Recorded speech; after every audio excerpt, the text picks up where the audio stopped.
ሰላም ናስተልን ተመልካቾቻችን እንደምን ዋላችሁ እንደምን አመሻችሁ ዜናዎችን ይዤ መጥቻለሁ።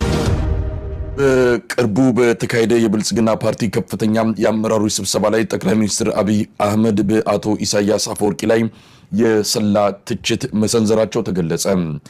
ጸረ ኢትዮጵያ አመለካከት እንዳለው አውቃለሁ። ያመለካከቱ የተሻሻለ መስሎ የነበረ ነገር ግን አሁንም በዚሁ ጸረ ኢትዮጵያ አመለካከቱ እንደ ቀጠለ ነው ሲሉ መናገራቸውን የአንከር ሚዲያ ምንጮች ካደረሱን መረጃ ለማወቅ ተችሏል።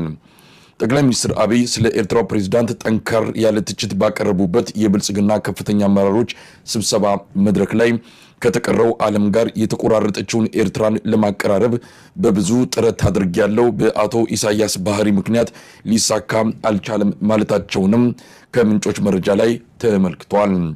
ከቅርብ ወራት ወዲህ ጠቅላይ ሚኒስትር አብይ ከኤርትራው ፕሬዝዳንት ጋር ግንኙነታቸው እንደሻከረ የሚገልጹት የአንከር ሚዲያ ምንጮች የወደቡ አጀንዳ የሁለቱ ሀገራት መሪዎችን ፍጥጫ ወደ አደባባይ እንዳወጣውም ይናገራሉ።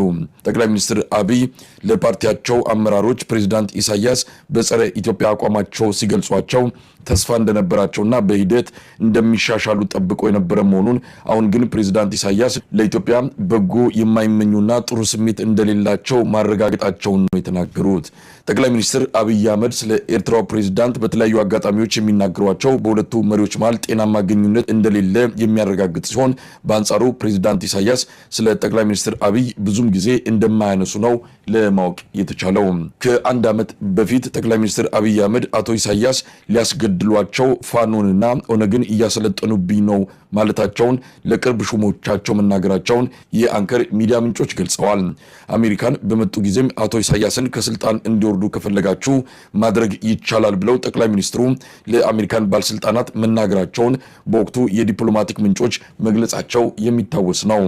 ጠቅላይ ሚኒስትር አብይ አህመድ በአቶ ኢሳያስ አፈወርቂ ላይ የሚያሰሙት ቅሬታና ተቃውሞ የወደቡ ጉዳይ ከተነሳ ወዲህ እየተጠናከረ የመጣ ሲሆን በግልጽ ጠቅላይ ሚኒስትር አብይ አስመራ ላይ የመንግስት ለውጥ ያስፈልጋል በሚል የኤርትራ ተቃዋሚዎችን በማነጋገር ላይ መሆናቸውንም ለማወቅ ተችሏል።